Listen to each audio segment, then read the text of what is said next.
Hello, Joe. Hi. Hi. Good. Joe is, as a starter, as a beginner of learning the Rubik square. Now he's trying to learn one by one. So he's putting his effort, making his effort to do one side, one color. That is, he selected green. He's going to do green on one side in 60 seconds. That is 1 minute. He thinks that he will do it. Hope he does it. Now, Joe, are you ready? Yes. Okay.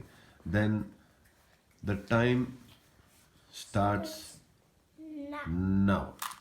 1, 2, 3, 4, 5, 6, 7, 8, 9, 10, 11, 12, 13, 14, 15, 16, 17, 18,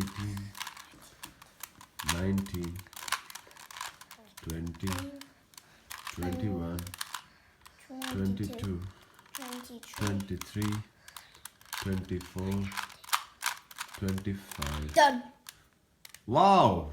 He has done in 26 seconds. 26! Congrats, Joe.